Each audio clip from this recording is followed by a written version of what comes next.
მოგესალმებით, ეთერშია გადაცემა თანამედროვე მეურნე, მე კი მის წამყვანი მარიამ ფირცხელიანი გახლავართ. დღევანდელი ჩვენი გადაცემის თემა ბრუცელოზი. გადაცემაში ყავს მოწვეული ქალბატონი ანა მისკალიშვილი, ექიმ-პარაზიტოლოგი. მოგესალმებით ქალბატონო ანა. და გადმოვალ პირველ კითხვაზე. რა დაავადება ბრუცელოზი? ბრუცელოზი გახლავთ ზოონოზური დაავადება, ინფექციური ალერგიული დაავადება, რომელიც ხასიათდება საყრდენ მამოძრავებელი სისტემის, ნერვული სისტემის დაზიანებით, აგრეთვე სასქესო ორგანოების დაზიანებით. მადლობთ. ზოგადად საქართველოში რა მდგომარეობაა? რამდენად მწვავედ დგას ეს პრობლემა?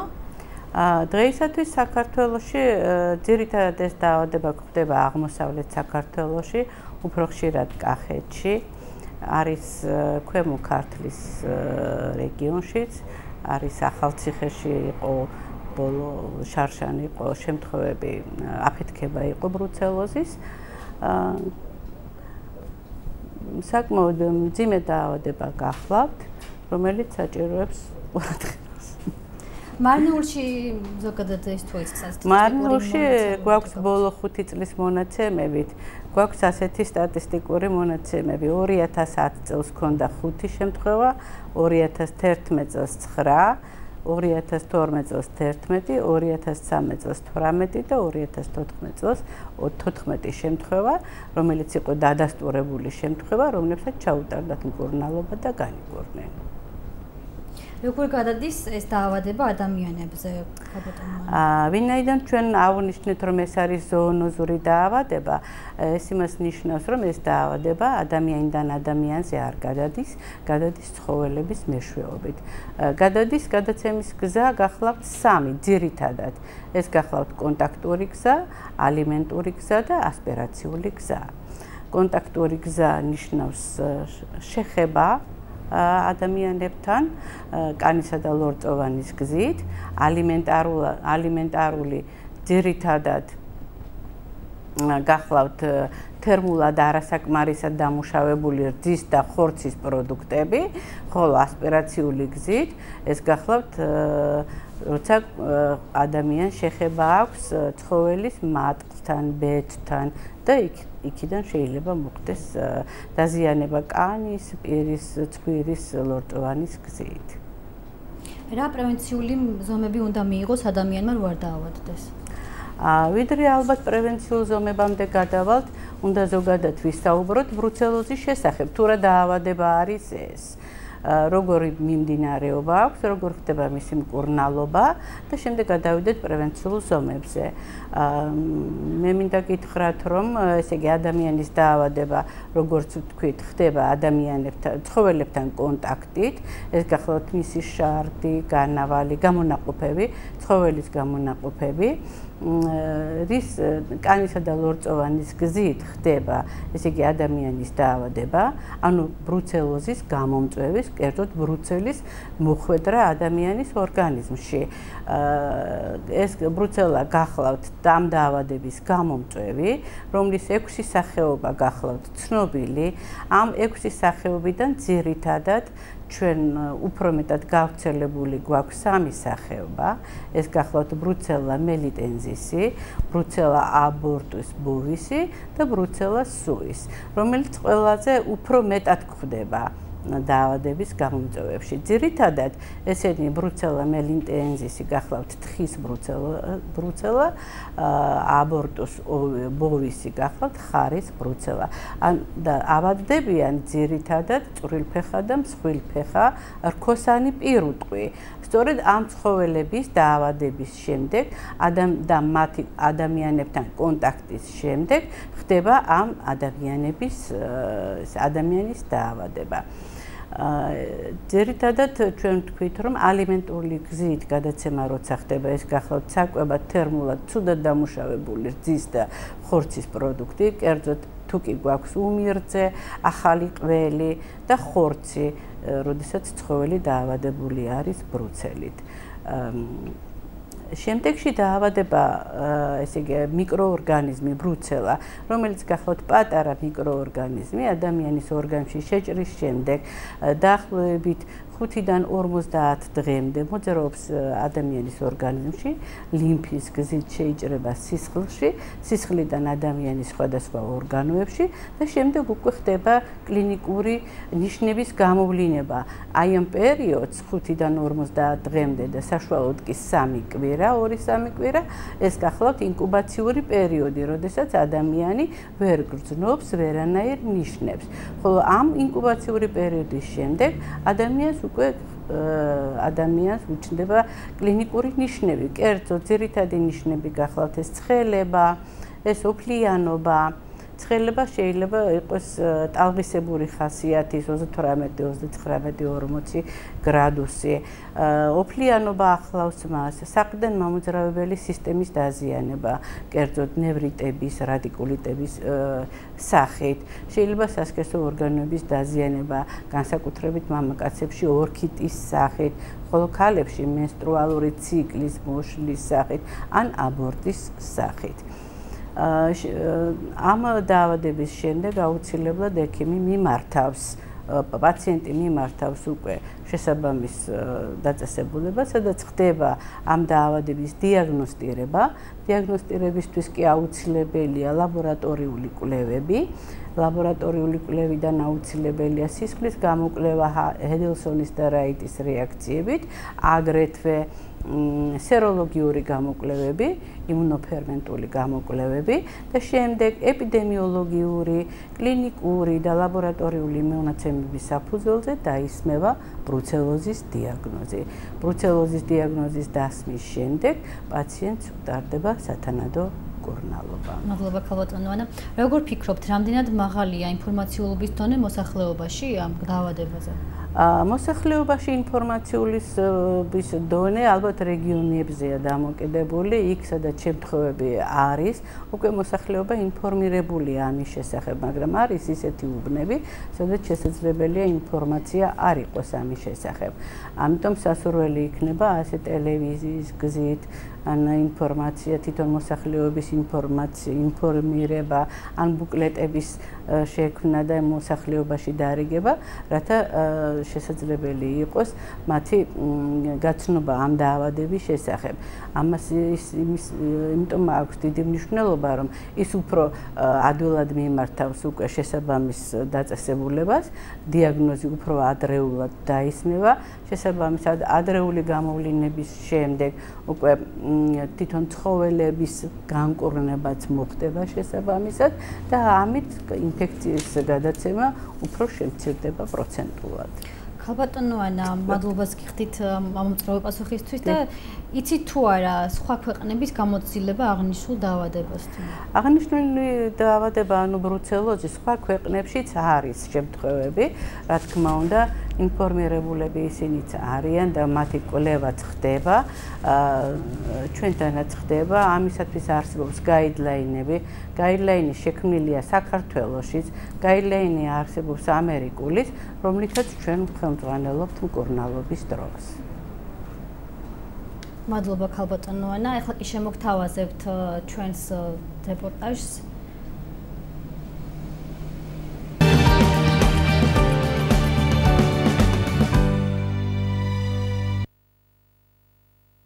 ბრუცელოზი ინფექციურ დაავადებათა კატეგორიას მიეკუთვნება.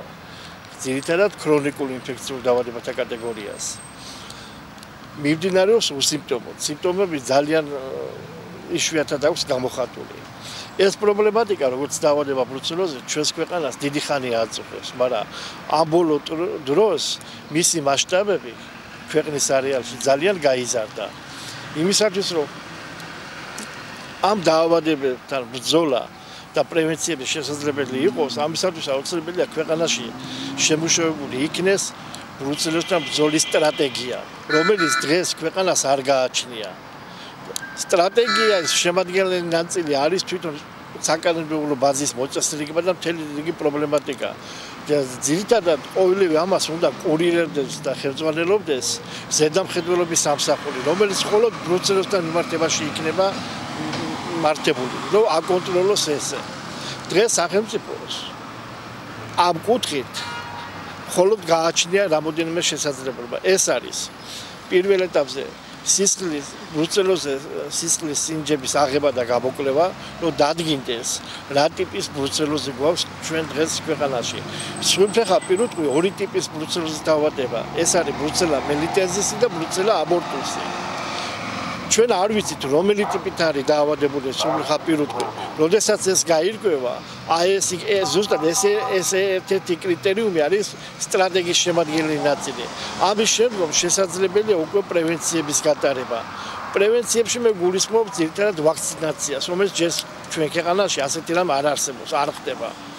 მეორე პრევენცია ეს არის იძულებით დაავადებული პირუტყვის იძულებითი დაკვრა და მისი რეალიზაცია.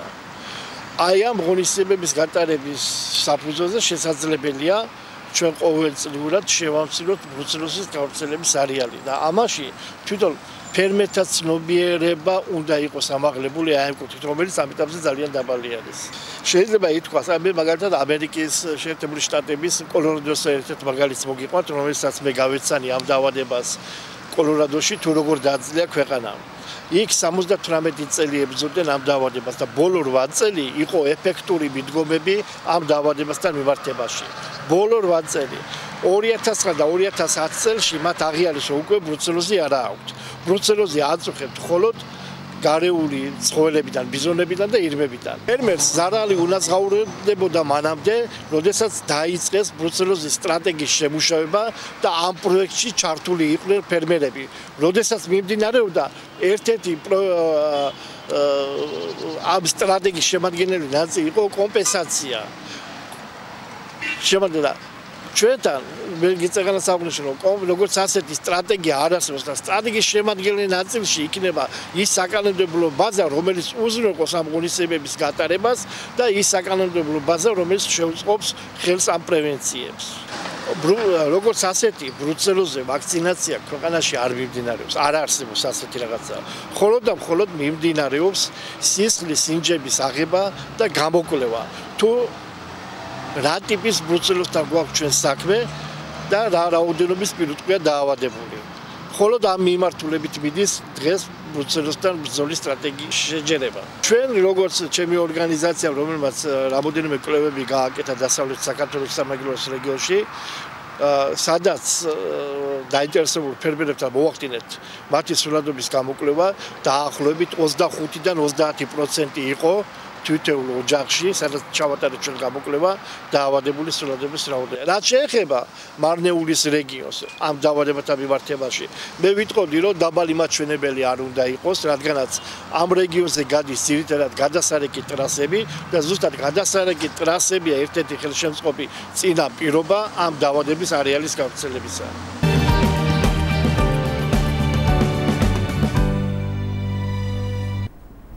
თქვენ საშუალება გქონდათ მოგისმინათ ბატონი ამირან კოჩალიძისთვის, სოფლის მეურნეობის განვითარების საერთაშორისო ასოციაციის CDI-ის პრეზიდენტისთვის და გადავალთ ქალბატონ ანასთან ისევ.